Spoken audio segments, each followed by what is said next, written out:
My name's down there 8 times.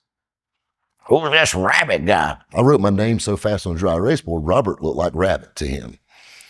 And I don't know who he is, but he sells a lot of cars. he said, that's just one day? You didn't wipe this thing off the other day? And never met the man before in my life till then. And it was so funny. My very next day, they gave me my own little glass office. They had on the window rabbit pits. And to this day, the owner and his son still call me Rabbit.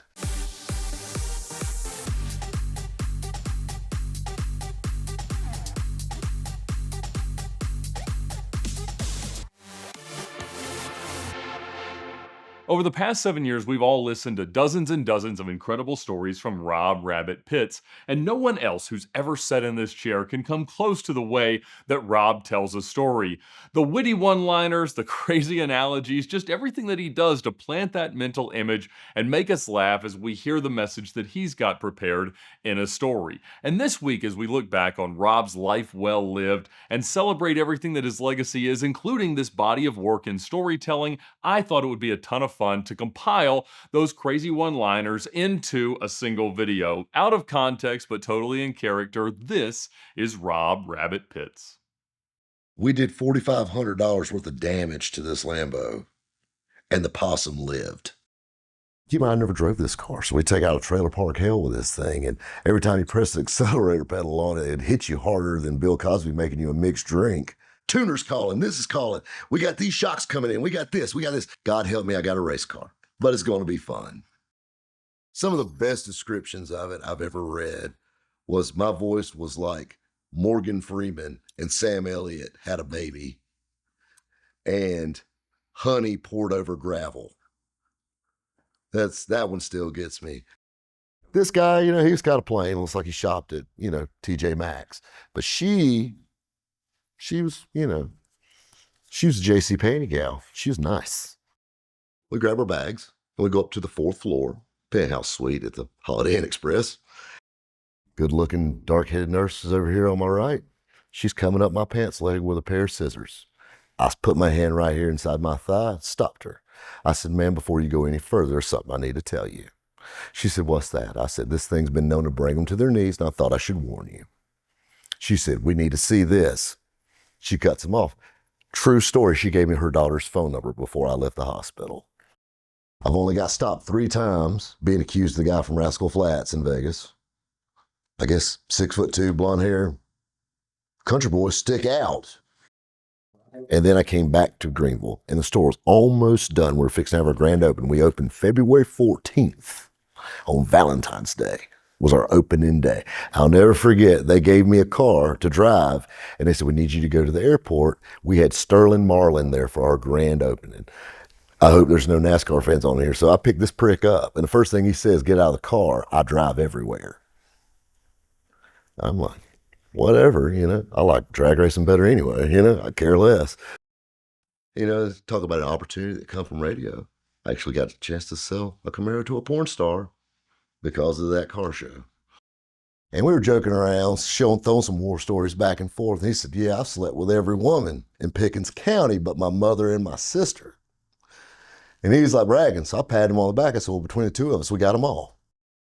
You know, like, damn, I was born in one of these things. I don't want to die in one, you know, whatever. Google, you know, just cartel in general. What do they drive? White, lifted 4-wheel drive, Chevrolet trucks, Tahoes, and Blazers and Suburbans. That's their thing. I'm like, man, I didn't know that. So we started driving it. Hell, I didn't think nothing about it. I love it. I mean, it was a great truck. I mean, I'm not worried about any of that stuff. I mean, hell, I've owned vehicles with a shady past before. Usually I'm the guy with a shady past that owns it. But hell, sounds like these guys make me look like somebody be sitting in front of Ed Boley in a church.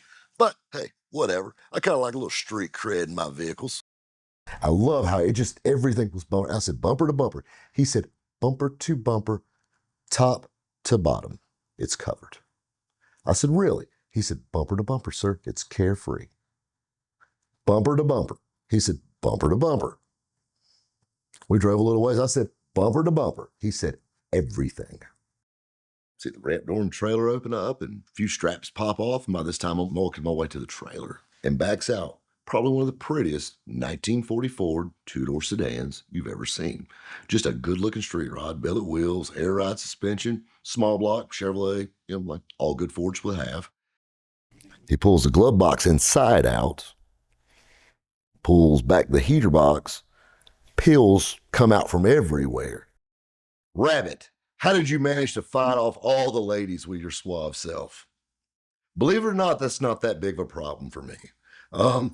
I know I let on like the ladies, man, and all that stuff, but it's really, really not that big of a deal. I'm a pretty smooth talker, but after that, it kind of drops like a rock. The only way I'm going to co-sign on this vehicle is if I drive it. Now keep in mind, this is a lifted Dodge 2500 truck. This truck sits 4 foot off the ground. She's 4'11". I picked up his grandmother and set her in the driver's seat. I run the seat all the way to the top and raised it as high as I could. Can you see? Yes, sir, I can see just fine. I hop in the back seat, say a prayer for forgiveness. We take it around the block. She drove over every curb, every island in that parking lot. She returned it back to the parking spot somewhat. She took about 3 of them, but she did park it unscathed. I carefully set her back down in front of her walker. 20-minute trip back into the retirement community, and we filled out a credit app at the lunch table in the retirement home. So we're riding through one of the roughest trailer parks I would almost bet my life in the state of North Carolina, and we pulled to the very end of it, which was a dead-end street for most everybody that lived there up to, I'm sure. First thought was, hey, I've met your granddaughter, so where's your wife? Oh no, that is his wife. You know, when a guy at a trailer park says, hey, y'all guys, watch this, 1, you know to break your camera out. 2, either he's going to do something extremely impressive or he's about to get himself a Darwin Award.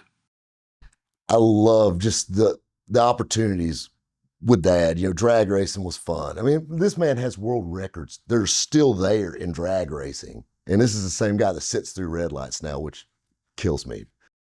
If a witch, a single mom, and a porn star walk onto the lot, who do you help first?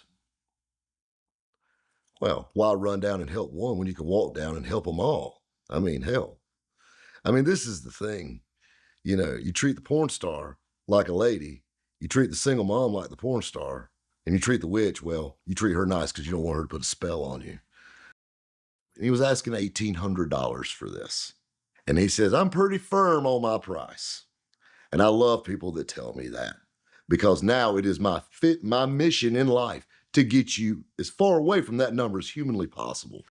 So the month of September 2005, I was an eBay power seller. The next month, I was permanently banned from eBay.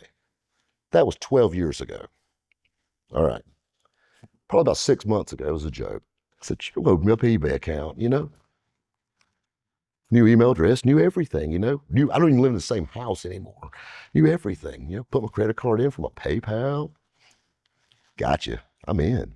Next day, it's killed again. My father's actually gotten warnings on his eBay. They were asking if it was someone else and not him. So now eBay's actually came after my family, which is hilarious about this. The big constant running joke with all my friends was, you're the original eBay outlaw. You're the only person, I mean, of all the people I've ever talked, I've never heard somebody being permanently banned from eBay. It's so funny, like, you know, I guess you got to get your eBay and your mama name, I guess, you know, but I pretty much ended my career in selling cars on eBay. So I had to move on to funner and brighter things. Now, this is all I'm doing with this car. This is what I'm doing. Just four-wheel drive, 3/4 ton Dodge trucks, 250s, 2500 Chevrolets. That's the premium. Everybody wants that. You know, every landscaper in the world feels like they need a 3/4 ton truck to pull a lawnmower around with. In 95, they built A-arms for this truck to keep the wheels straight. This thing slams down harder than Monica Lewinsky on her knees in the Oval Office. Ask any of my wives, they'll tell you. The longer you go at it, the better you get. This thing is lower than Magic Johnson's T-cell count, and we take off. I'm grabbing gears. You know, I mean, I can work a 4-speed pretty good. Clutch pedals for starting and stopping. That's it. Dad's in his car. I mean, we're running neck and neck, and I got about a fender on them with a GTO. Well, next thing you know, those barrels are getting closer and closer. So I kind of whoa off of it on the brakes. Well, I got four-wheel disc brakes, so I just kind of whoa right on down. Dad's brakes, he still had four-wheel drums. He was sideways as he slid between two sets of barrels. Never made a mark on the car, never hit anything. You could not have drove a straight pin in his ass with a sledgehammer. And I have a really good friend / connection in this exporting deal, and his name is Chin. We call him Chin because there's no way humanly possible that my 12th grade education would allow me to pronounce his name. He looks like what a black ice air freshener smells like. Snakeskin boots, tight cowboy cut jeans, pearl button shirt, bolo, not a hint of English. Butt implants. So you have magical powers. And she said, yeah. I said, you do. I said, well, why don't you just like wave your wand over that damn Taurus and fix it? Or why the hell you even need a car? Don't you fly around on a broomstick? Click. We're fixing to all go out. You got a car here? I said, I sure do. So I got a little green Corvette sitting over there. So she gets in the car with me and we go out riding around. We go bar hopping in Indy and we end up at the Classy Chassis. The Classy Chassis is definitely not a place you go to find JCPenney cows. These girls, they're the higher mileage variety, I would say. Maybe some collision damage, bad Carfax, true miles unknown. He cranked it up, and this thing is skipping to beat the band. I mean, just the smell of just old gas and like it ran, but it wasn't running check engine lights on every light. I mean, literally I thought I was on like a Bolian test drive, every light flashing. And I'm thinking like, ugh.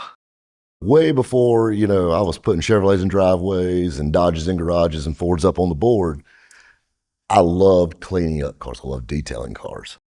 Hit the subscribe button, guys, if you like it. Click the bell, whatever you do. I don't know. I'm not a YouTuber like that. But anyway, guys, thank you all for watching. We'll see you next time.